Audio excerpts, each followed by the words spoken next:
can't tell, Kale. Is it funky? I can't tell. Oh, yeah. Low-level funk. Oh, low. What is up, everybody, and welcome back into the Winners Lounge. Hope to be spending a lot of time this season. It's a Winners Lounge on a Friday night. I'm dubbing that the Party Lounge. Does that work for you guys? Cannot do that. We have to talk about that. You can just dub shit. Oh, there's like a You didn't even run that by anybody. Like, also, our dad's not here either. Just start renaming stuff. All right, rough start for the backup host. Welcome into the Winners Lounge. Denver Nuggets take care of business against the San Antonio Spurs in the home opener. I am oh, by the way, we're presented by DraftKings, as we always are, America's top-rated sportsbook app, where you can always make money unless you're listening to Dev's Locks. Oh, wow, shots fired. Speaking of Dev, he's the stunningly handsome fellow in the plaid. Not on the me, end not there. the plaid, the plaid. In the plaid, to be clear. Double munder. Oh, Double munder. Back to Two back straight. munder. Two Two straight munders. Like, that just doesn't happen for this Nuggets team. So things are just different around here. Yeah, what is that called? The Ultimunder? We'll workshop it, Eric. That guy struggling to make a good, just like a good joke on the fly, is the Giggler, Eric Weedham, also known as D-Line Co. That's right, guys. A lot of people were saying that I was high during the pregame show. It was not true.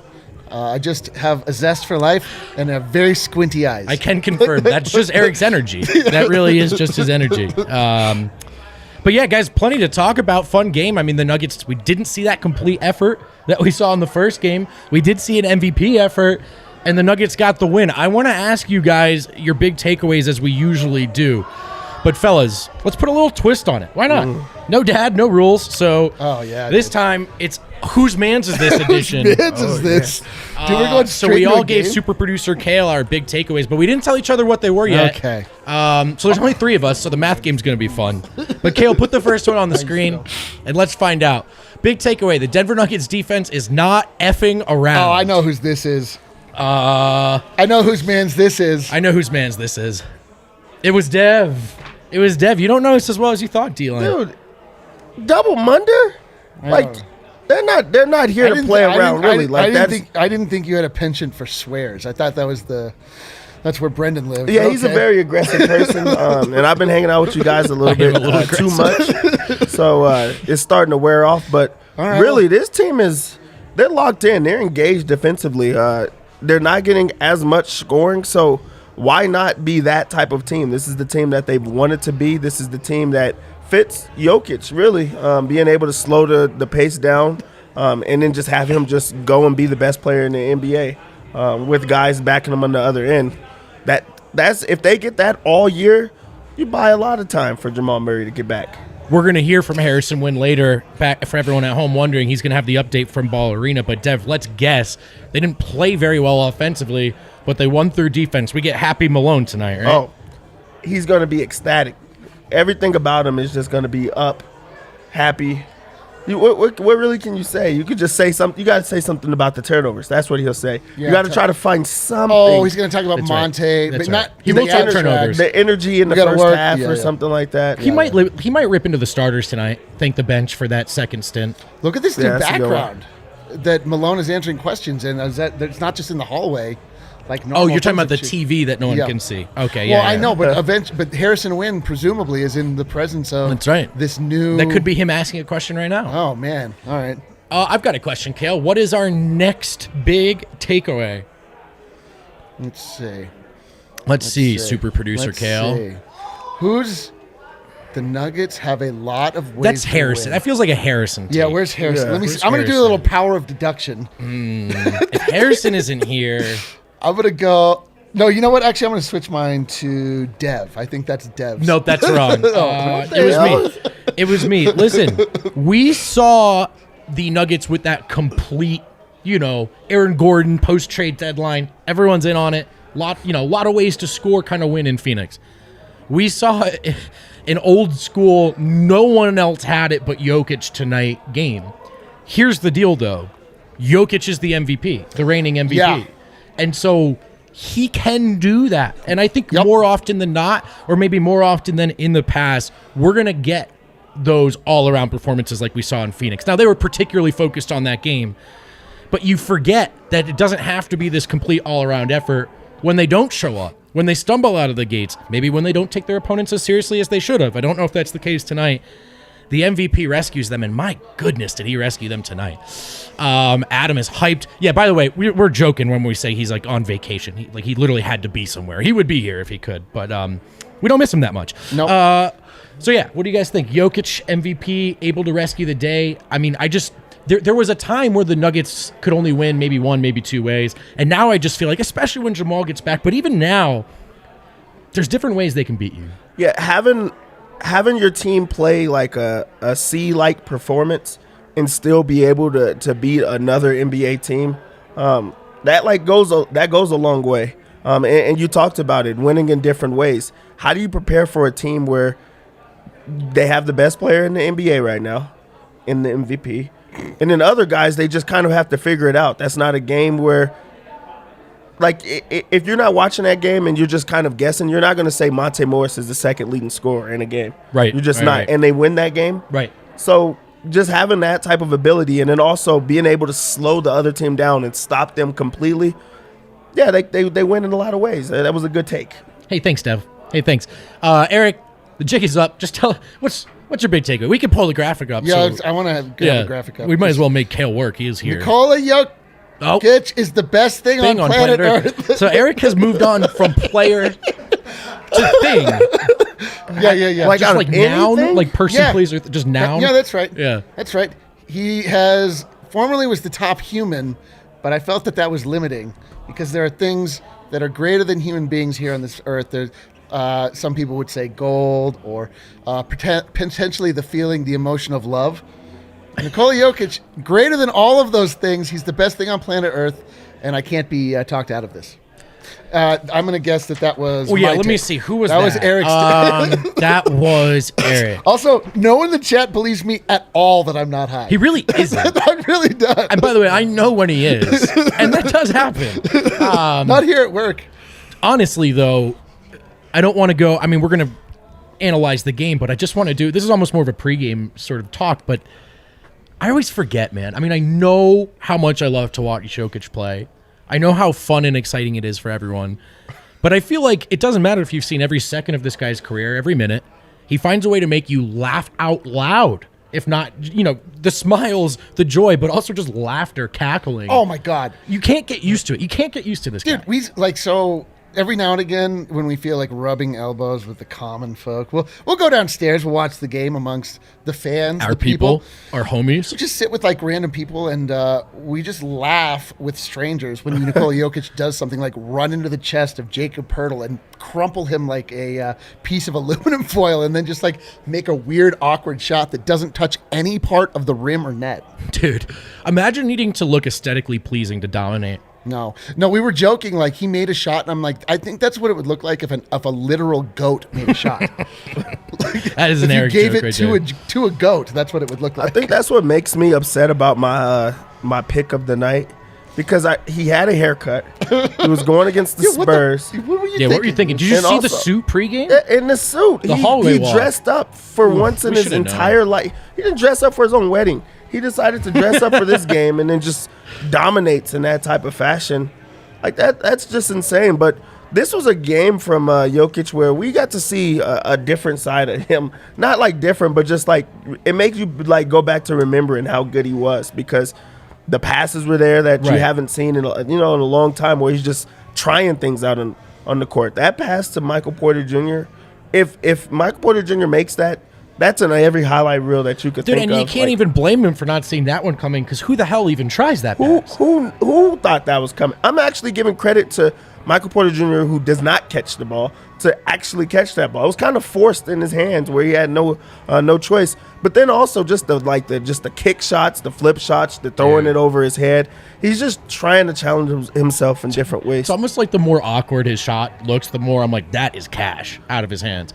He also, I mean, this is old news to Nuggets fans, but you just think about like all of the gatekeeping with like the very best players in the world and the way you have to look, and how initially Jokic didn't look that way to outsiders. It's like, when he gets on a roll in the fourth quarter, dude, I have as much faith in him in a fourth quarter closeout job as any player that I've grown up watching. We were talking to people. They were like, oh, like. He's like on the level of Kevin Durant and LeBron James. I was like, yeah, the only difference is that Jokic actually makes those shots. Yeah, I mean, Kevin Durant makes a lot of those shots too. But I know, I know what you're saying. He sure did. Remember the shot that got eliminated from the playoffs because he missed by 5 feet. I'm not going to try to cool you off. Go off, King. Go off. It's crazy, man. It's crazy. He's just so good. And listen, when I say I don't know about an MVP campaign, that's all about the voters. That's not about Jokic. I'm pretty sure we get another campaign of similar quality coming. Let's do what we normally do, fellas. Let's go through. We'll go through player by player. Okay. We'll give our own sort of. Can we talk about Nikola Jokic? Yeah. Well, let's start with Michael Porter Jr. tonight, fellas. I thought in the first game against Phoenix that point total was low. I agree with you, Eric. I thought it was a great Porter game against Phoenix. To be clear, in Phoenix, yeah, tonight was terrible. It was a very mature response to the team that punched him off the floor tonight. He just didn't have it offensively. Dev, what were you seeing from MPJ? Not shit. No, I was mad because you picked him for the lock. No, that's residual lock anger. Like, no, seriously. Offensively, he's just not he's not in a flow. He can't find it. His game is if he gets hot or if he sees 1 or 2 shots going, then he keeps flowing. Right now, he's not making his first shot, and then he's just kind of just trying to guess what's happening. What was different about this game and the other, he just tried to play make. He was like, okay, I don't have it tonight. Right. I'm going to get others involved. I'm going to make the extra pass. It wasn't that he was forcing shots, but he just kind of is just like out there. Like there's a lot of times that you forget he's on the court. He gets and you're like, okay, make something happen, and it doesn't happen. I will, give it up to him. Like defensively, he's like trying. He's trying to stay in. And the 3 that he did make was like the dagger shot. That was a big shot for him. That's true. He did hit that big shot. And it was at a time that they clearly needed him to, but also that's coming after he went, 2 for 9 on the night, and then he takes the big shot in transition, confidence still high, and it goes in. So I'm not going to say that it was like a good game, like by any means. There's just no way you could go around it. And they're going to need him to get going offensively because everyone's going to know to try to stop Jokic. It's harder said than done, but he's going to they're going to need other people as well. It's true. Yeah, MPJ. What to do with old MPJ? Can I just one question for you before you start talking? When Porter has a game like this where it was a poor game because he didn't hit his shots, that's bad. Does that concern you though? Because listen, man, I don't really lose confidence that he's going to hit these shots going forward. So when we were sort of talking about the season in the abstract and what we were hoping from each player, and we've now referenced this twice, and I was like, well, I think 15 points is par for Porter. I think that the Nuggets are constructed in such a way that we should not ever have to, nor should we ever rely on Porter for scoring. It's solely on Porter scoring. Yeah, he provides a presence and he provides a threat, and you have to cover him on the behind the arc. He provides spacing in that way. He just couldn't hit shots tonight. And that's the thing about jump shooters is that and especially a guy like Porter, quarter, you'll hit it. He'll just be unconscious. He'll hit every shot he takes, and then he'll just go through these stretches. And that's just what it is to play basketball. Sometimes your shots just don't fall. So I agree, man. Obviously this wasn't a game that you look at and you feel great about what Porter did, but it also is really heartening that it didn't matter at all. It is, and that's what MVPs are for. That's the point. That's the thing is that this Nuggets team is constructed in such a way that there is literal balance. A lot of ways to win, and it's just that it's about finding the open guy, and it's about playing the right way, and blah blah blah blah blah. All the things that we say over and over, but on a night like tonight where the guy that we're all expecting to make the huge leap, be the most improved player, be a max level player, has an absolutely terrible game, breaks Dev's heart, makes him look like an idiot on the internet, gives out a lock that doesn't even come close to hitting. By the way, I see the chat saying don't overreact. I'm not. I don't think any of us are. In fact, I agree with Eric. These types of games, you go, all right, whatever, man. He's going to hit those shots. Yeah. I do agree with Dev. Just analyzing the game that just happened, because that's our job. I do agree with Dev that I don't even think those were poor looks, honestly. I thought he kind of just walked into a lot of them, was like kind of sleepwalking out there. He could have been feeling it more. But again, that's what MVPs are for. He bailed him out, and I'm pretty confident that an open Porter from the wing is a good shot. That's why you go out and get yourself an MVP at pick 41 for nights like this. Absolutely. Real Absolutely. simple. Yeah. One of my by the way, the odyssey of watching Nuggets games through the different broadcasting teams because of reasons that we won't get into that are illegal. Anyway, listening to other guys talk about Nikola Jokic throughout the preseason, like my favorite comment I've ever heard is the guys, I think from Sacramento, I don't even remember where from, they were like, Jokic, he was the MVP. Drafted at 41. That is tough. That is pretty remarkable. I think that was the fifth preseason game. I think that was the OK secret. That is tough, by the way, to draft the literal MVP of the league at 41. It needs to be hit on if it hasn't been before. Agree with the chat, though. We'll move on Porter. What are you going to say? He missed his shots. Could have been better. Could have been worse. They won. Aaron Gordon. I'm going to have to go back and check, guys, tracking data, actually watch the clips. I'm pretty sure Aaron Gordon was the primary defender on Keldon Johnson tonight. I don't know who Keldon Johnson gave most of that work to. But with all of that said, 3 of 6 from the field, 0 of 1 from 3, 5 rebounds, 3 turnovers. He had some foul trouble, 5 fouls tonight. What do you think from Aaron Gordon tonight, Dev? I felt like his stats were lower than what I seen. I felt like he was active and just around the ball a lot. I felt like he was in every single play and playing well off of Jokic. So for him to only have 8 points, it had to be the loudest, 8 points, just because I feel like whenever he scores, it's like a momentum changer. And just because you kind of don't expect it when he does it, it's like in a way that everyone has to notice. That dunk early in the game, that was it, man. That one, it felt like it had to be 10 points. Well, that's it. Is that he came out of the gate they were featuring him early, and he had 3 of the first 4 shots, and none of them went in. But he was really involved, and again, he just looks like he is more able. His body looks like it's moving better. When he dunks, it feels like dunk champion or dunk runner-up. Sure. R.I.P. Aaron Gordon. But I'm surprised he only had 8 points, too. Also, I bet on Aaron Gordon to get 10.5 points. I'm salty. Yeah, I'm glad that you said that out betting loud, on Gordon's scoring is such a dude, how gamble. did he only have 8 points? I agree with you. He's he's Mr. Intangible, right? His defense was great. One positive thing I'm seeing from Aaron Gordon, at least through 2 games, he's playing with an edge. I think I saw, I think it was Alec Gwynn, I hope I got that right, tweeted that he wants all the smoke tonight. Yeah. And you go back to, he got in it with Crowder, he got in it with the fans in Phoenix. That's not a weed joke, is it? I mean, Aaron Gordon is not like a Draymond Green, when we talk about those assholes that you want in the locker room, that with a positive effect. But I do think right now he's playing kind of angry. Totally. I don't know, I just like seeing a Nugget. But mellow angry, not mellow, Carmelo, like chill angry. When you're on the couch, you're like, bro, don't do that. Yeah. Hopefully he was not the primary defender on Keldon Johnson, though. Yeah, that would be because rough. that actually brings up something that you just have to you have to be weary about. You have to, because Keldon Johnson is not a guy that just goes out and lights you up for 27 points in a game. But then that means if you put him on other guys that are really actually trying to gun for points, right? That becomes that's scary to look at. So hopefully it was not him. I didn't pay attention into it until it was too late. Same thing with Keldon Johnson. I was just it feels like he's scoring every single time he touches it, but I don't know who's guarding him. I mean, it was a lot. I mean, obviously you're going to see cross matchups. There was Barton got that work at sometimes, Gordon, Porter, even Monte. But I do think Aaron Gordon matched up with him. Correct me if I'm wrong, Chad, but I'm going to have to go back and look. All the same, it's just a different element he gives them. Just kind of I don't know. There's just something about the way he plays that hasn't existed in this iteration of the Nuggets before, and I kind of appreciate it. Could have been a better game tonight, to be honest. Foul trouble for Ian Porter really slowed them down.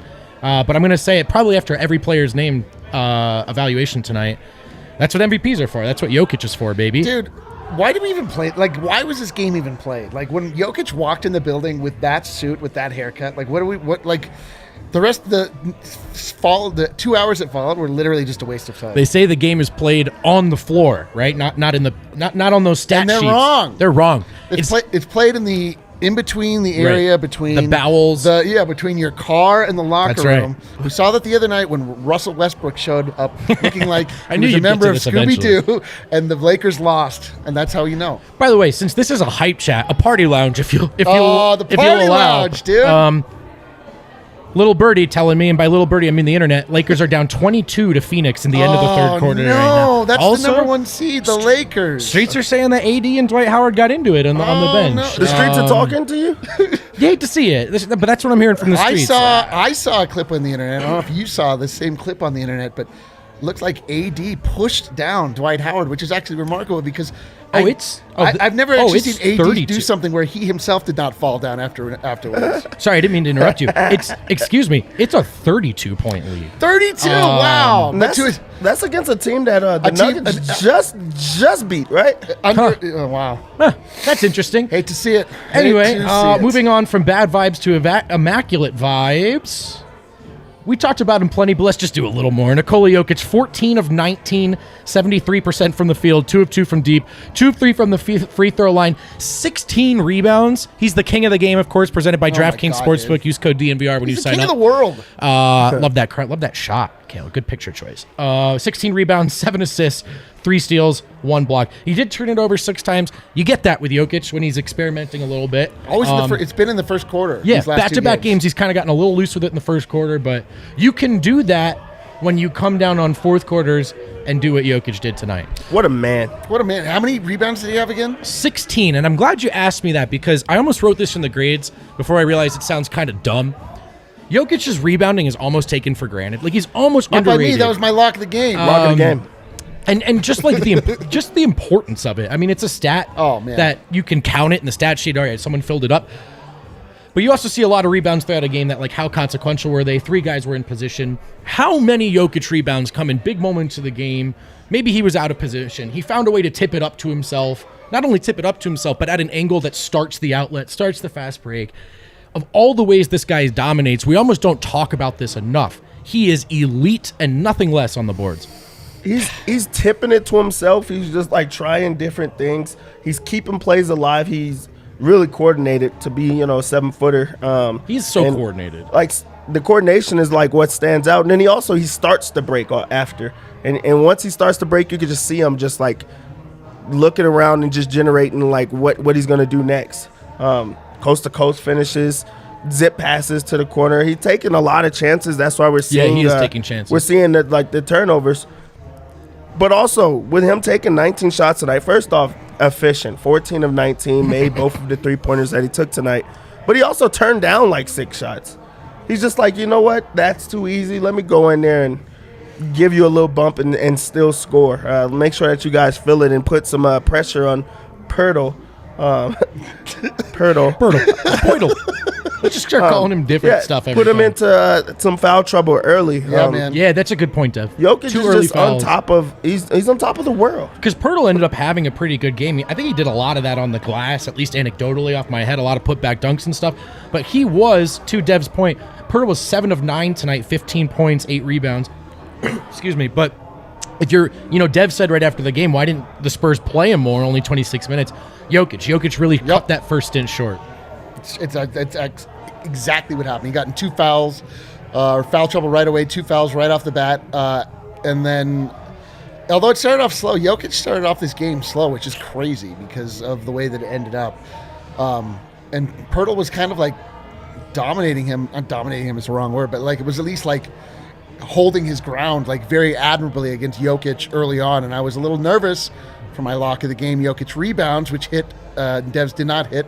And but like later on, like Jokic just started to open up, and I mean, it's you can't even say that he's coordinated. Like Jokic has, we've said this, and I think it's been pretty clearly evident, or it's clearly seen, is that Jokic has magical tentacles that were sewn onto him by some sort of alien or something, and his arms are able to do things that other humans aren't able to do. That's and when true. he touches the ball, he has suction cups that grab the ball in ways that other people can't do, and then he is able to control the ball with such mastery. It's beautiful. It's a beautiful thing. Another beautiful thing, guys, when you walk into the Broncos tailgate, the DNVR Broncos tailgate, you're going to see a big spread of sexy pizza. Now, what is sexy pizza, you might ask? With 13 years in the Denver community, it's as local as it gets. A hand-tossed deck oven pizza with made-from-scratch each morning dough. Choose your own adventure with their wide range of toppings or try one of their signature philanthro pies. A portion of every sale from those 5 specialty pies is donated to a range of different nonprofits right here in Colorado. Excuse me. Looking to have sexy pizza support your organization or event? Go to www.sexy.pizza and check out their About page for the donations link to see how Sexy Pizza can support your cause. Let's go. Here's the other thing that I want to tell you about once I pull it up. Wow. Really organic segue. So dope. Man, these ad reads when Vogt does them, they're a snooze. You get so tired at home. You almost want to go to bed. You almost want to flop right on your new Snooze mattress. What? The Snooze Flip is the most universal mattress on the planet, a mattress that is designed to fit every body. See what I did there, Eric? Every body. Good, dude. Introducing the world's first 4-in-1 mattress where you can choose soft, firm, cool, or cozy. Flip it to choose your comfort level and zip it with our reversible, washable, temperature-regulated cover. Bop it, too. That's a reference. Customize your... I like that you ad read specifically for Dev and I. That's right. What you want today might not be what your body needs tomorrow. Buy one mattress to last 8 years. A lot can change in that amount of time as you get fitter, heavier, and older. Customize your comfort, zip it, flip it, bop it, and choose your snooze. It's been said. We'll say this one more time. As an old person, spend money on a mattress. That is the best investment you can make because you're on it every night for your life. Unless you get in trouble, you have to sleep on the couch. But if you sleep on a mattress every night, spend money on a couch, on a television, and on a mattress.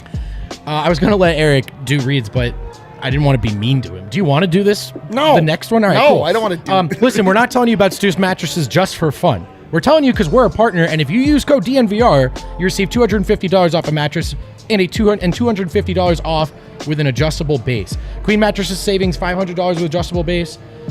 Dual split king savings $1,000 with adjustable base. That's a lot of money. Get it done with code DNVR. Get your new snooze mattress today. All right, we're back in the Hypecast. We're back in the winner's lounge. We're back in the party lounge. We bite. The chat's popping off tonight. You guys are great. The chat is popping. It's only about 85% of it is making fun of me. The rest of it is like pretty pro Nuggets. Yeah, I have. It's either like this show is great or haha, Eric's high. They also think you're sleeping. I feel like you're engaged. I feel like you're right here next to me. Yeah. Let's keep it moving, guys, before we get that update from Harrison Wind. Will Barton, great game in game one. I thought not as good tonight. 5 of 13 from the field, 2 of 4 from 3. 7 rebounds, though, 6 assists. Can't overlook that, 12 points. Dev, your Will Barton takeaways, please. I like the fact that he's just like a playmaker that does everything. I feel like, especially on a night that, you don't have a second leading scorer and you have to find one and have another guy step up. Like, I'm high on that. I don't think that this was a bad Barton game. A few more shots fall. We're thinking that it's a great game. But the 7 rebounds, that's what stands out for me. Jokic, the octopus, grabbed every single... the alien octopus. Yeah, alien octopus, in my bad. Grabs everything that came his way. But then the cleanup duty was on Barton. Yeah. Also, I just feel like he's active defensively. He's also finishing around the rim in ways that he has not in a long time, which just goes to show he is getting back. He is feeling healthy. He is feeling springy. So... I feel like if you just keep duplicating those type of games, that's what you expect from Barton. I feel like that's not a bad game from him. What'd you think, Eric? Barton's this is the plight of one Will Barton, is that he'll come in. Nobody was scoring. No one was doing anything in the first quarter. Not even our beloved King Yoke was really that engaged. But Barton was playing, and Barton was making shots, and Barton was keeping us around. And then as it goes on, I still hear, whenever he has the ball on a fast break, people being like, don't shoot it. But I'm like, dude, shoot it. Barton is, I don't know. Barton is, to me, not only is he clearly feeling healthy, but he there's a much more maturity to his game. He's not taking bad shots. Like he's not. Like he passes them up if they are, extraneous or like if he's really shouldn't be taking it. But like Will Barton should be taking a lot of shots. He's a great shooter. He's a great player. So it wasn't the greatest like stats night for him, but like Will Barton absolutely kept the Nuggets afloat when nobody else was doing anything. Like he's just, I don't know. I really appreciate his role so far this year. Yeah, I mean, I do want to kind of nitpick a little because it's easy to just go. Here it comes. Well, no, just with all these guys, because it's easy to go, it's fine, they won. And they won because Jokic was great. I do think everyone else was a little subpar. I agree with what you guys are saying about the all-around components, the rebounding, the assists. This is the stuff that was, in my opinion, always been overlooked. And that was always the disconnect between me and people who don't see the value.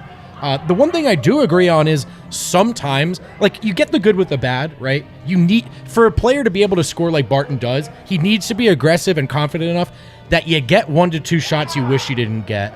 I thought in that first game it was 1 to 2. I thought in this game it was maybe like 3 to 4, particularly that drive on the fast break when time was their friend and Barton didn't use it. Having said that, I do agree with you guys' larger point. I think if he cuts those 2 of those shots out, 1 of those 3s goes in, we're sitting here going, great game from Barton. So I do actually like his approach so far. Just think tonight maybe was maybe he forced it a little more. Can we bring that tweet up that's on TV? I really want to talk about this. Yeah, Kale's going to bring up a fun little juicy tweet. Yeah. Let's hit these super chats, Kale. People, it's Gordon, it's dude. Our guy Gordon. Speaking of it, he says MVP the repeat. Is he talking about Jokic's season or Gordon's season as a super chatter, Gordon's season, dude? Gordon is definitely the MVP. Dude, he's the MVP. Gordon. Feeling great about Gordon. Yeah, what else do we got? Justin McConnell. Someone messed with Eric. He's overcompensating, and his raccoon eyes are freaking me out. Oh, Gordon definitely a top human. Definitely a top human. Why is Eric catching so much flag? Appreciate you, though, Justin. You can send us money to bully Eric. Mess with Eric. He's overcompensating. His raccoon are freaking me out. Wow. Okay, so interesting Monte Morris game, guys. I thought in game 1 against Phoenix, didn't hit a lot of shots, but did a good job as a game manager, right? Low assist, not going to lose you the game the way we think of Monte Morris. Tonight, kind of the opposite. 6 of 12 from the field. He does finish with 13 points. Is that correct? Yes, it is. But listen to this. I'm honestly in disbelief as I say this. Monte Morris, 1 assist, 4 turnovers. Yo. That is the reverse Monte, Dev. Monte's been weird this year. I mean, it's 2 games in, but I'm including the preseason. Like, just since we've seen this, like, current iteration of the Nuggets, like Monte is like not Monte yet. I'm wondering like if he is not quite like to his level of fitness just yet because of the time he had to take off. We know that he had a procedure done this offseason. I think there's no doubt that he's working rust off, man. It's just right. Like rust is a great way to put it. Like he just doesn't feel like exactly like what you're expecting from Monte. That being said, though, he knocked down big shots. He did a lot of things that like you don't even necessarily count on Monte for, but 4 turnovers from Monte is like, that's like, I mean, I obviously take nothing from that, but bizarre, man. Bizarre. Yeah. I feel like the injury is like more than what he's leading on, but he also knows that this is his opportunity that he cannot relinquish to anyone else because who knows what happens or if he gets it back. So right. I feel like he's overcompensating for that injury and just trying to make things happen out there. He played like right now as a guy like in showcase, like in AAU basketball, like the dad is just telling you like you have to go out there and shoot it every single time. Like they need to see that you can score the basketball. So Paul Millsap is telling him things like your dad, not your dad, Monte's dad. Oh, okay. But it's like one of those situations where he's not playing to who he is by he's trying to fit in different ways. Yeah, you're right. But the only reason that Monte's on the team is being himself. So not like having to step out. No one expects Monte to just go out and just score 25 a game or anything like that. You want him to get everyone involved, rotate the ball, and make sure that everyone's happy. Thus far, we have not seen that. Yeah. But, I mean, we have seen him start to gradually grow, I guess, as a scorer. So once everything else catches up, maybe he's in a good spot where this is what they want. Score the ball right now, and then later on, everything else comes into light. Yeah, and to be clear, I want to stop sort of saying he's like playing poorly because I don't think that's the case. Just I don't know, man. Every time I talk to guys when they come back from injuries, they always use the word rhythm. And it's just such a big thing for these guys. So, A, I think he's getting his legs back underneath him. But B, just the rhythm and the timing of the game, which is not just a shot thing, right? Especially for a guy like Monte, finding angles, manipulating angles. That's the thing. So this is like why basketball, and particularly NBA basketball, is so interesting to me, is because these guys not only have to perform like the most athletic feats on one end of the court, they then have to sprint down to the other end of the court. They have to stop on a dime, and they have to do something that requires supreme skill. The rhythm of like making sure the ball doesn't go 1 inch too far, otherwise it bricks off the back. Like the requirements of what you need your body to do at high level, to perform at a high level on an NBA basketball court, is like, I just can't even wrap my head around it. Yeah. And again, I know some people are like, hey, they're 2-0, he's playing fine. I agree, he's been fine. There's a standard, I think, particularly with taking care of the ball, that tonight he fell short of. It's just, we're going to go through, we're going to have observations for each player tonight, guys. So some will be more positive than others. What a segue, because I cannot wait to ask you guys about the Tiny King himself, Facu Campazzo, all the way from Argentina. What a game tonight. I know he has been the target of much flack after a brutal preseason. Not a great game one offensively. Defensively, I thought he was good. Tonight, fellas, while he still couldn't find the rim from 3, 4 of 8 from the field, little productivity around the rim tonight from Facu. 4 assists. I thought, this is arguable, I think some might agree, I thought between that and the defense, I thought he was the best bench player tonight. What'd you think, Dev? Loud. He had a loud game. Like, you felt every single moment that he was on the floor tonight. You always do, man. Like, he's finishing around the rim. He's looking for a shot. Like, this was a confident night for him. Even though he doesn't make the 3 ball, he made sure to get himself involved in different ways. That move to set him up early in the game, that the whip, I don't even know what it was. Like, it was just like a setup where he looked back and got the whole defense and goes and finishes it next to the rim. That set the tone for the entire night. And then from there, it was just like big play after big play. He's forcing guys to like knock him over, and he's getting that at a time that Denver needed momentum back. He made sure to get it back. Just like that was a big night for him. I feel like that he did everything that you wanted him to do, without doing too much. So true. That's a great point. Like, one of the reasons his game was so loud is that everything that he did sent Brendan Vogt literally to the floor, where he was jumping. Yeah, he was laying and rolling around. That first, when he put it between his legs and he hit that little, because he gets these layups off from like below his waist, which again is as approximately as high off the ground as mine. Yep.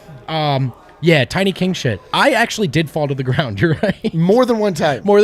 And then you stayed on the ground for like a really long time. It actually became concerning at a certain point. No, I was just you so didn't happy. check on him though. No, we just let it play out. I just need to see what happened. But the thing is like, Facu had like a stretch of about 3 or 4 minutes where he blocked a shot, took a charge. I don't know. He got knocked on a screen and flopped it really hard. Had an unbelievable finish, an unbelievable like dribble play that we don't even know how. Even Alex Lerner's in on it. Let's go. It was just like one thing after the next, and he was the spark that like really brought the Nuggets back, because the Nuggets were leading for almost this entire game, but it was sort of like.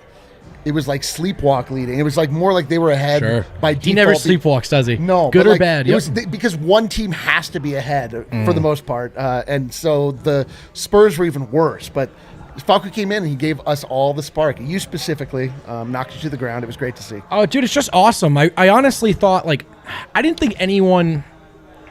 I mean, maybe a couple of guys were like loafing around tonight or anything like that, but it wasn't... There was a sharpness and a focus to that Phoenix game that simply wasn't there tonight. And this, I think, is why Malone has always loved Facu so much. I mean, there's probably more than one reason. But one of it is just in these games, you know he's going to go and play as hard as he always does. Now, maybe he won't play as well. But he's always going to play hard. And that's also the top thing I notice about Facu when I go to games in person. His work rate is unbelievable. Like, you go and you see these guys in person and you're like, wow, Giannis, my mind doesn't even know what to do with that body. Like, Kawhi, those hands are even bigger than I thought. Like, and then you just see Facu taking 1 million footsteps in a single half-court possession. And you're like, How is this possible? I'm going to do just a little in defense of Facu kind of monologue, guys. Look, tonight's a great example of why you don't give up on Facundo Campazzo. I see all of the limitations. Preach. I know those limitations are there. It's why he is, in fact, a third-string point guard on the Denver Nuggets. But you don't take him out of the rotation while Jamal Murray's out. I believe this firmly. Tonight's why. He is a guy that finds a way to make a winning impact, and we can sit there and go through each box score. Half the time, they probably won't look pretty. But Eric's right. I mean, how many plays tonight did you go, man, that was the spark, that was the energy, that started a run, that saved the Several bench? times. That's right. Nice contribution. Look, he's a winning player. There are limitations. He's not going to be perfect. There are going to be games where he does not play well. But tonight's a great example of why Facundo Campazzo is in this rotation. And do not forget that he was the starting MFing point guard when they won their only series in 6 games. And with that, fellas, I thought you were gonna Are you okay? I thought you were gonna like disappear in a cloud of smoke or something at the end of it. Like he's all in on the shrink even more. Yeah. Anyway, one of the best ways you can make money is by betting the Facu over at DraftKings, America's top-rated sportsbook app. But you can also bet on football. NFL fans, are you hungry for a big win this week? DraftKings Sportsbook, an official sports betting partner of the NFL, has you covered.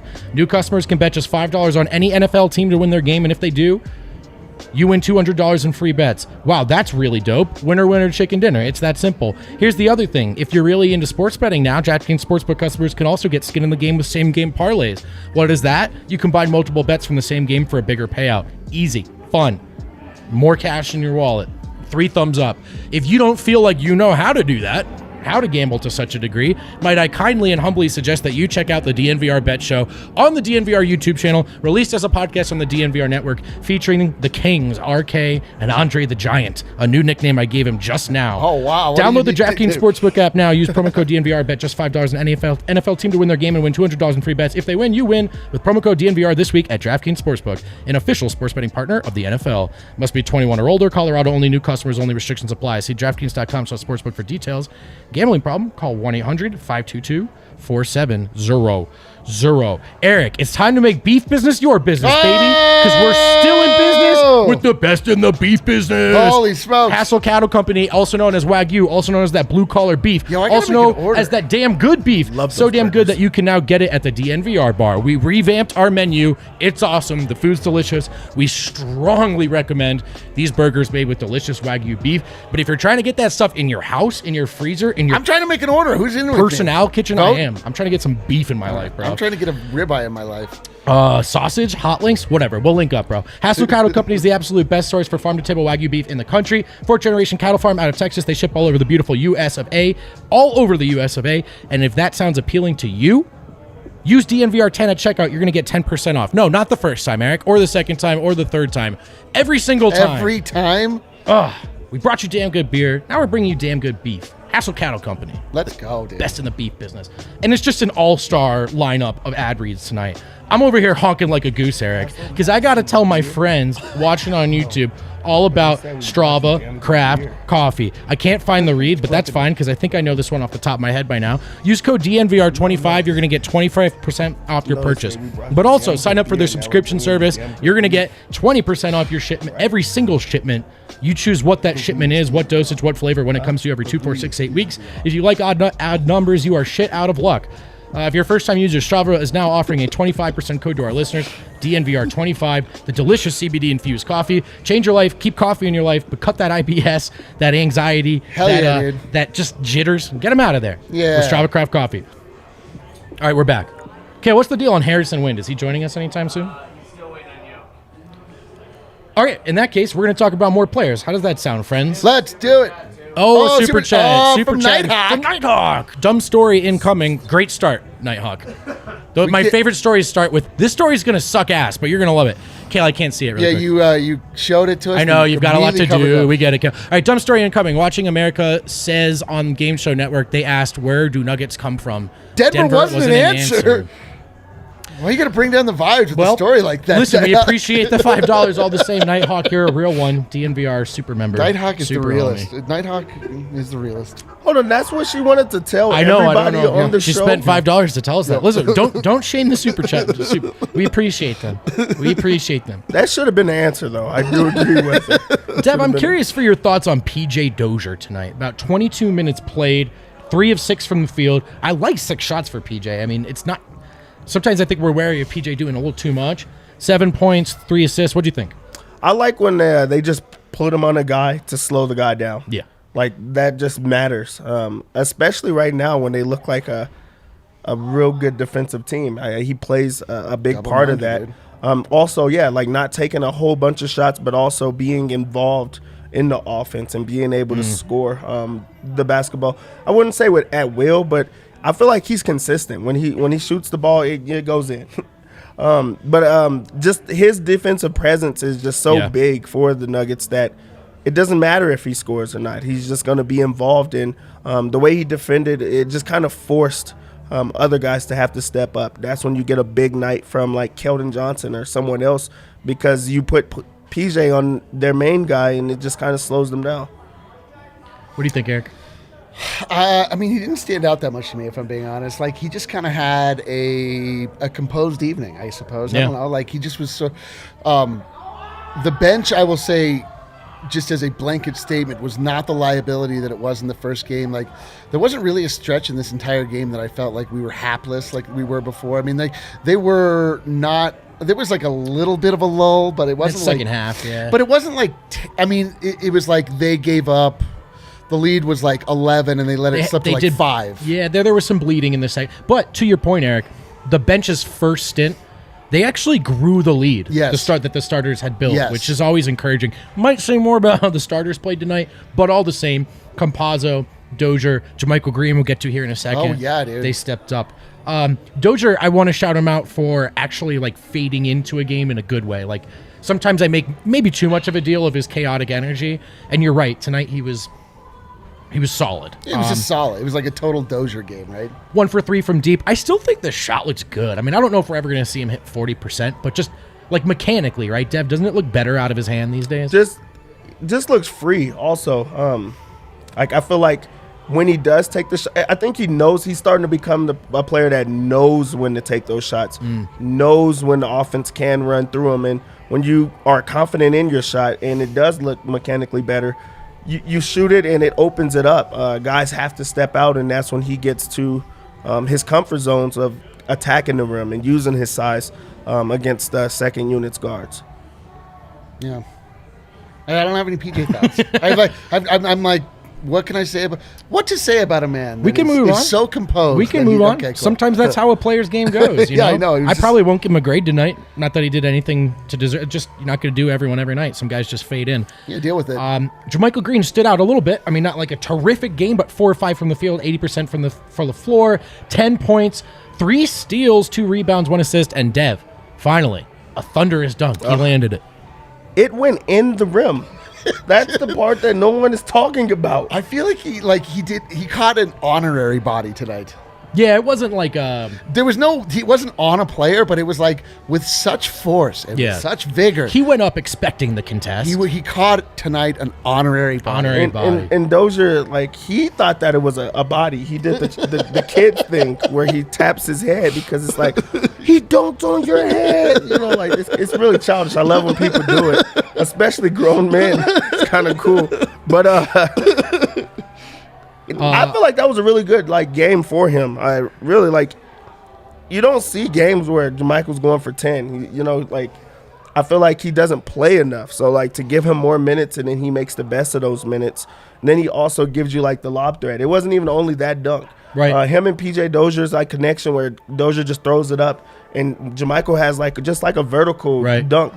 He gives that aerial attack and also when he's in with Facu, it gives Facu a rim runner where you have to guess. The team already knows that the opposing team already knows that Facu is a passer. Right. So if you have a guy that's going up for it, he gets to do fakes and tries to go finish. He has a guy that can run with him. He has a guy that JaMychal doesn't give me the look of an athletic guy, but he's a super athletic guy. So right. he just does a lot of things that you need. And 2 of 3 from deep tonight, guys. And obviously every bench player, those threes are going to become important. But this is so pick and pop heavy. One of those greens needs to be hitting their threes on any given night. And JaMychal, yeah, maybe not a knockdown shooter, but he can hit those shots. He does hit those shots. So good to see him do it tonight. An effective 3-point shooter for a backup big or forward, if you will. I'm hearing Adam Mares has a quote from Greg Popovich, a video. We can't play it, Kel said, right? We can. Oh. Let's. Offensively, Jokic is just great, and he was too much for us. 2 of them, and we had a chance. Is there any human alive that could guard that shot that Jokic made over No. Recording in progress. He's a really spectacular, interesting, different player. He's like a 7-foot Larry Bird type guy. The way he can pass and the way he reads things. He's incredible. Strong agree. Dude, nothing is better than the Greg Popovich sound bites that come after every Nuggets game where he has to find some way to overly explain like how dope Nikola Jokic is. Because we cannot stop asking him. He has such a deep appreciation for it. You just can see the longing in his eyes where he's like, my God, he just remembers the days of when he had Tim Duncan on his team and like what you're able to do with a player like that plays down in the post but can also command the offense. I love it. I also love, Dev, that he threw the word interesting in there. I mean, it's not... I think some of the same things that the people who don't watch every day or don't appreciate about Jokic are some of the same things that I love the most. He's so good, but I've never seen a player be good the way Jokic is. It's just such a unique package. Yeah, I was once in a relationship, you guys. Let's go. Vibes immaculate. And in this relationship, it was with a girl, like, she was super duper into me, right? Oh, who wouldn't be? A new guy came to the school. Uh-oh. When the new guy came to the school, guess what? What? She didn't care about me anymore. Just like that? Just didn't. What a heartless bitch. Do you want to know why I say that? Why? Because that's how it is with Popovich. When I first started, I was so excited to see Popovich, and it was like Jokic's first time like going crazy and having a big one. And Popovich was just like, I don't really know that guy. He's not that good. And now to see him like being so glowingly when he talks about him, and just to see that glow up. Yeah. The new guy at the school had that type of glow up. So wait. And I was into Popovich, but Popovich was into Jokic. Okay, so let me break down this analogy you just made because I could not follow it at all, except for that you think that Jokic and Popovich are great. So Popovich was into Jokic. Right. I was there for Popovich. And also, And you were Eric, into Pop. to be clear, Dev was in a relationship. Oh, okay. So it all went together. The chat, very split on Dev's relationship segments. We're now 50-50. But no, I really just think about what a wonderful compliment the word interesting is to describe a basketball player from such a long tenured coach, from arguably one of, if not the greatest coaches of all time. He should have seen it all by now, and yet Jokic is interesting to him. And how could he not be? If you don't like him, you're not watching. You're telling on yourself. Let's keep it moving. No Harrison Wind yet. Am I right, Kel?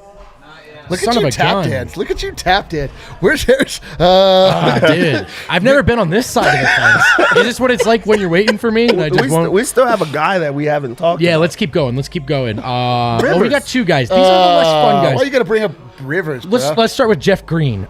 Jeff Green was pretty good off the bench. I mean, the bench unit wasn't great, so I think I gave him like a C+ or something in the grades. Correct me if I'm wrong, chat. But he personally, 13 points, hit a bunch of big threes. I probably should have given him a B- now that I think about it. Tonight, though, guys, 1 of 3 from the field, 2 points, 2 assists, 1 rebound. Very, very quiet night from Jeff Green, Dev. Just how he didn't have much to say about. I don't remember him getting in the game. I know. But I mean, I guess you need those reinforcements. You also, especially with Jokic and not having like a backup center, you just need a guy that's just going to give him a couple of extra minutes. So I mean, he's just a guy that you kind of throw out there and just hope that a fire does not start. And I feel like that's the type of player that they brought him in as, just to give Jokic some time. This is not a game that he really like buys a lot more time, but it's just an insurance policy. What do you think, Yeah, Eric? I'm with it. Like, yeah, he missed a couple shots. He didn't do anything I really remember, but again, like Munder, like that means a lot. Like he is the sort of the de facto 5 on that second unit. And you look to your center, especially in second units, to be sort of like more often than not, like your second unit center is like a big rim protecting kind of guy, like a big stiff, generally speaking. And Maybe less and less these days, but teams still have that dynamic. Yeah, but the point is like Suns did, you kind of count on that position to help defensively for second units for whatever reason, Sure. the way the NBA is constructed, and he did an admirable job. Yeah, I mean, just really, really quiet. But that's fine. I mean, like Jeff Green isn't an all-star. You're just going to have nights where I think he's maybe your best player off the bench, and there's nights where you Are there any other players we can bring up we don't have anything to say about? No, I think that's just about it, guys. I think that's... Oh, Yeah, let's go to that. let's check out Let's the go to tweet. that. Let's see what's happening in Phoenix. Yeah, let's get a little update from our good friends, the Los Angeles Lockers. Okay. What's happening? Oh, on there's these AD. days? There's Oh, AD. Maybe talking about Oh, strategy. there's Dwight Howard. Oh, no, that doesn't look good. Oh, careful now. Is that careful now? Wow. Well, to be fair, guys, they are on the same team. So, oh wait, no, that's bad. What That's were they talking about? Let's break this down. Let's break what is happening right now. What are they discussing? He's where like, to go out after they get blown out by. or Phoenix. he was like, "Yo, that's my seat." And he's like, "Yo, this isn't my seat. I haven't got off this thing the whole time." And then he pushes him in the softest way, and Dwight Howard collapses like. The only way you can describe that is the way that AD plays basketball. I've seen this before. I've been upset. This looks like a game of musical chairs. He feels like he's the guy's too close to the chair, Oh, which that's is right. cheating. That's cheating. Everybody knows that. Everyone Cheating. knows So that. he's like pushing him back. Like, no, you can't just sit on the chair like that. That's me and Dev when I get here and he's sitting in the host chair. Every single time. I'm like, "What's up, dude?" and then you don't want to say anything about it. You're just kind of like uncomfortable about it. All right, guys, let's do it. We can't run from this. Austin Rivers, 15 minutes tonight. 1 of 4 from the floor, 25% from the field. He just hasn't looked that good in preseason or these 2 games. I mean, I don't want to... Look, it's a hype cast. Austin Rivers has not looked good. I don't want to bring the vibes down, but I got to talk about it, Deb. What'd you see from Austin? Not shit. Yeah. Dev's in his analyst bag tonight. No, like, but really, first off, it just feels like he gets really hurt, like actually injured Dude, every play. He commits so hard to every the rim. game. It's like score foul at all costs. And it's one of those things, too, where it's not like Dwight Howard who gets tickled by his teammate and falls over onto a chair. Like, he's getting, like, actual, I don't know, assault happening to him. Like, he got punched in the ribs really hard. And Draymond Green hit him with, like, a Street Fighter, flying knee. Like, he's getting beat up by, and I think it's what you're saying. Like, he's just committing to driving to the basket, to like playing physical basketball because his shot has not been falling. Yeah. And, God bless him. Like, he just understands that, like, bless him. if you, if your shot's not falling, you need to find other ways to make yourself valuable to your team. And like, effort is the one thing you can control, even if it's not particularly attractive on this particular night. I think my thing, and this is a me thing, but I always, in my head, I think of Austin Rivers as a better three-point shooter than he is. And I just want him to be no hesitation, catch and release, knock down open from the wing. Maybe not 40% as like a top offensive option or whatever, but he's going to be wide open from the wings, and I feel like those shots are going to go in. That's not necessarily who he is. He puts it on the floor well. That crossover's wicked. He's pretty good around the rim when he gets there. I feel like part of my frustration with him is I'm like, oh, he's going to knock this shot down. And half the time he doesn't even want to take it, Yeah. I thought that this was going to be like a pretty good game to him until that play happened where he got destroyed. Because, I mean, the blow-by, his change of direction and his, like, speed, like, just his quickness of trying to stay in front of him is difficult to, like, have. And they don't have a quick player like that. So just to throw him in there, and he's super confident with the ball in his hands. The reason that you think that he shoots it so well is because it looks like he shoots it well. And that Rivers game, the Austin Rivers game, where he's that's the thing, unconscious. dude. That's why you don't want to just bury the dude. Well, that's the thing is that, like, he has a zone. He's able to reach. It's just, like, we're learning now with more time with Austin Rivers, like probably the reason he's bounced around the league quite a bit is he's just not consistent at all. Like there's something like his herky jerky style is not conducive to repetitive motion, it seems like. So if he's on, like, it's bottoms, as my main man Bones, who connected with me on the internet, would say. Best friends now. It's like a third of your age. He responded to me. I know. It's literally like if my stepson's like friend was like responding to me, I'm like, oh bro, my God. Toby said what's up. Cannot wait to tell the boys about this. Yeah, I don't want to bury Rivers either. I mean, he could honestly just look better. He's got more than this in him. It's a good point from Wandaka here in the comments. Like, he was never actually a particularly consistent player. So that's a bit of a misnomer, too. Like, we're going to see, if he's in the rotation, we're going to see some stretches where he's quiet and not that good. And then we'll probably still will get the occasional quarter explosion, which you want to buy back in. Yeah, just looking into just moving forward, especially with guys just not looking comfortable right now. Do you expect there to be any type of changes that Malone goes through? Like maybe even just especially with the guards, like maybe throwing in Facu as a starter sometimes, or Monte off the bench because he looks comfortable in that role, or maybe even Austin Rivers because he's a guy that's looked comfortable as a starter at times, and just giving him different looks or different maybe attention. try to get him going. Do you think that Malone does that though, or do you just kind of think like, we're winning, we're not changing anything, we're going to keep going? All that said, I think for the Bones Brigade, if you're looking for a candidate right now, Austin's probably number one. I think we all agree on that. I thought this was a hype cast. Yeah, I don't know, man. You're really bringing down the vibes here, bro. But dude, I feel like we were just rolling. And Harrison rolling. Took just long enough that I had to talk fall about off the Austin rails? Rivers. Oh, man. Yeah. It's true. I mean, obviously, that is the first in line. That's the one everybody's looking at.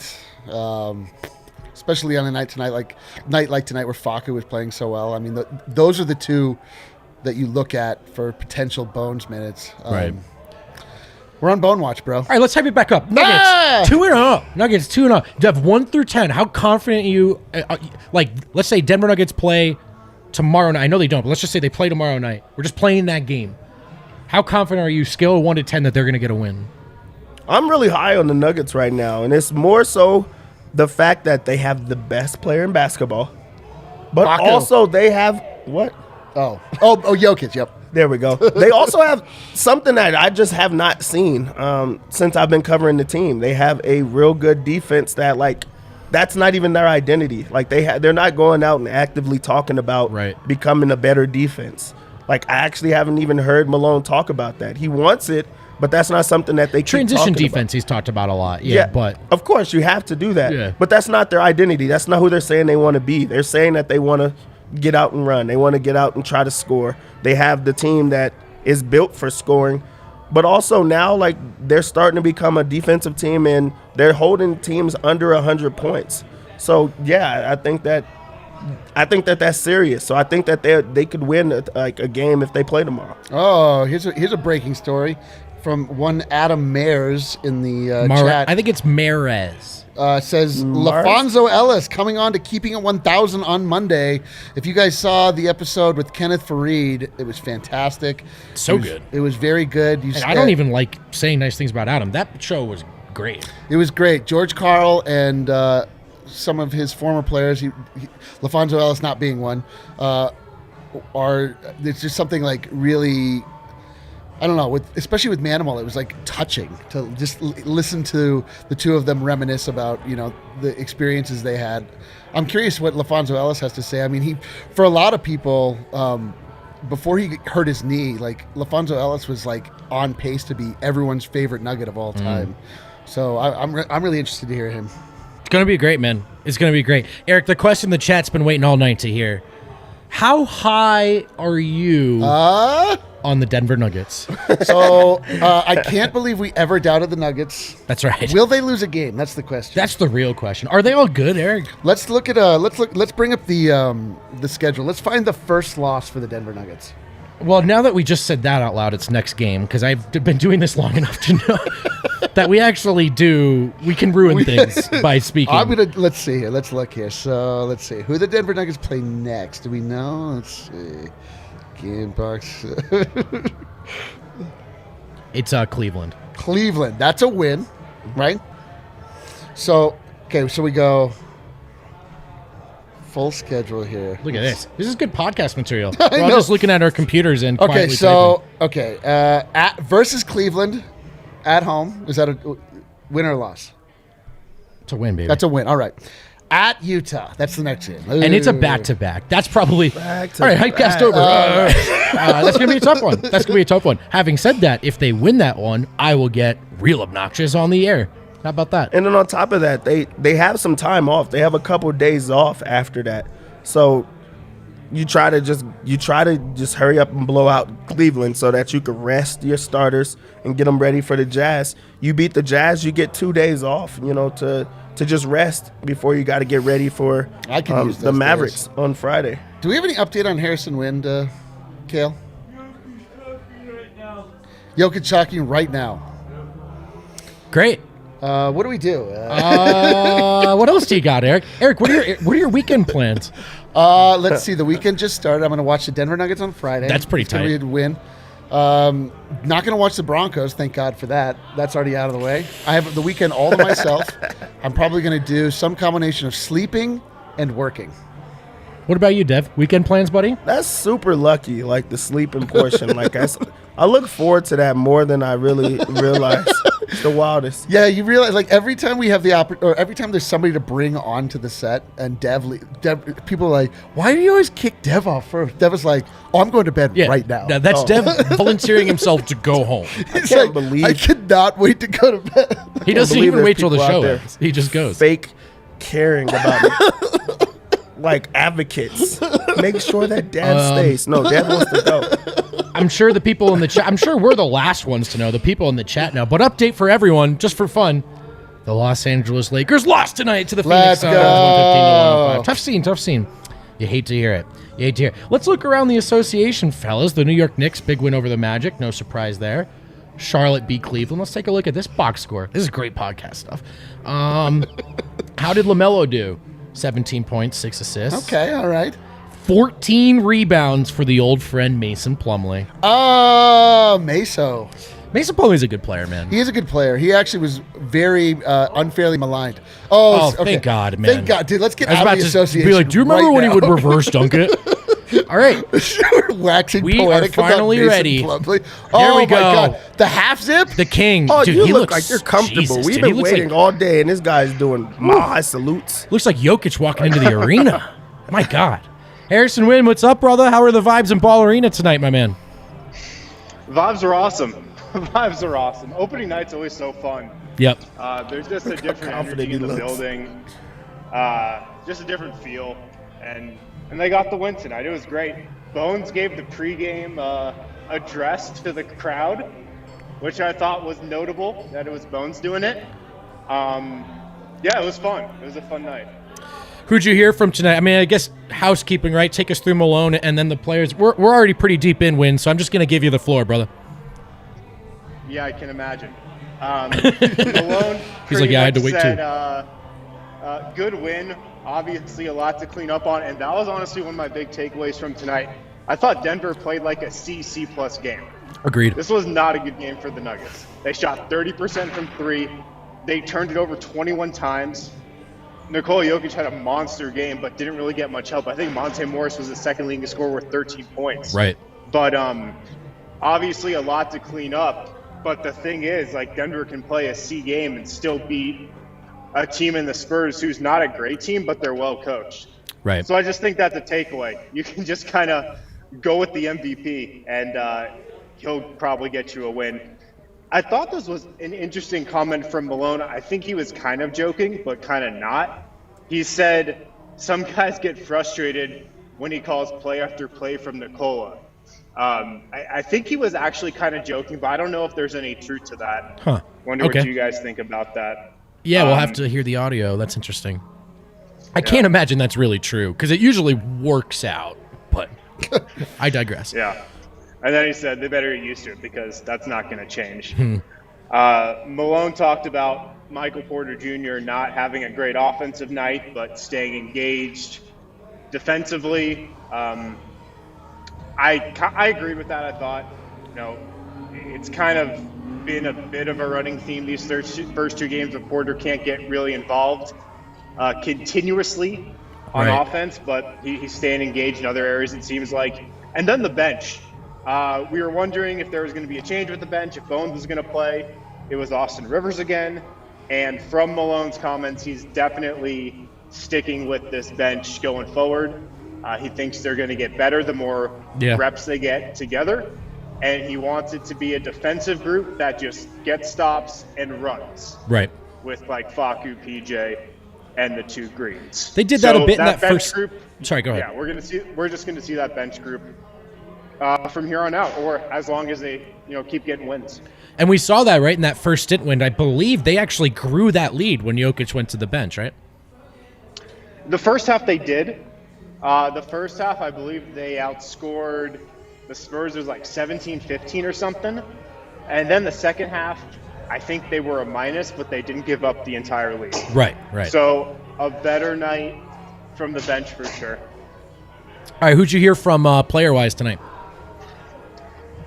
So all that time, I only heard from two guys. We heard from JaMychal and Nikola. Okay. Well, we got some really good stuff.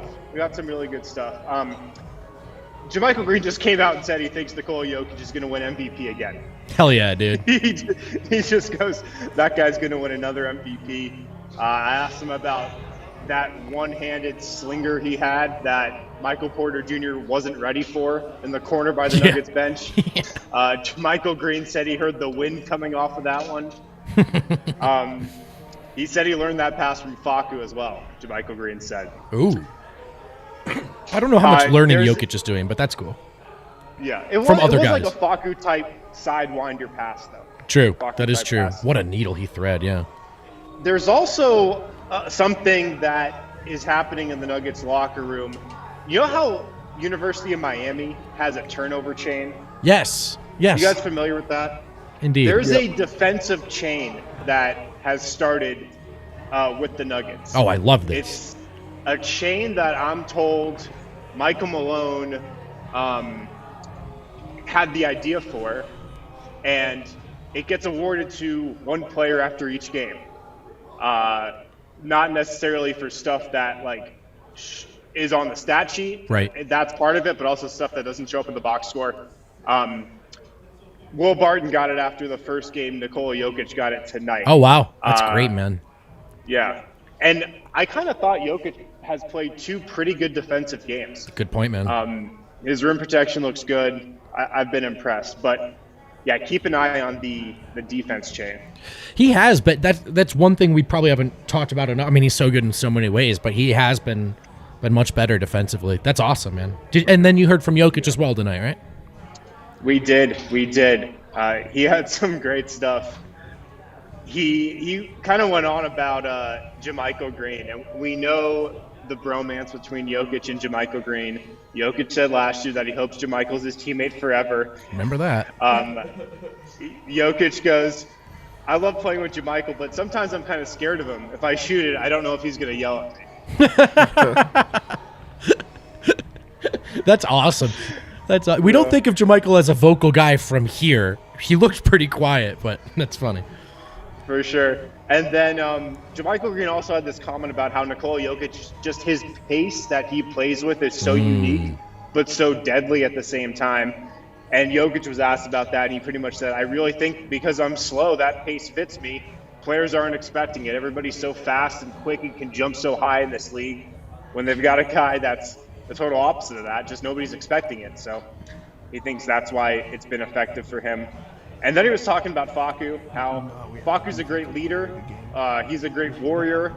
He's going to trick players. He's the best in that. And he's going to wake us up. So everything that Ariana told us about Facu's tarot cards coming true. The Magician! I mean, that one was a lock once she pulled the Magician, right? Yep, an absolute lock. Anything else for us, brother? That's all I got from the pressers. Jokic's suit. You guys saw his suit. Dude. I heard it's his second suit. It was a look. Yeah, it's his second suit that he owns. He was asked about it too, and he just said, "New man." He said what? New man. New man? Dude, here we go. The evolution, the ascension, Eric. No, he doesn't need to ascend. He's already there. He's already there. Harrison, we appreciate you, man. Get home safe. Get home Thanks, quick. guys. Get some sleep. Appreciate you, brother. That's going to do it for us here in the Winners Lounge. Winter Lounge 2 through 2 games. Your Denver Nuggets are undefeated. You know who's not undefeated?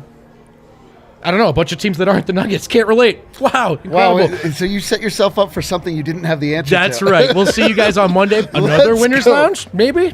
Either way, enjoy your weekends. We'll see you on Monday. Go Nuggets. Let Facu grow.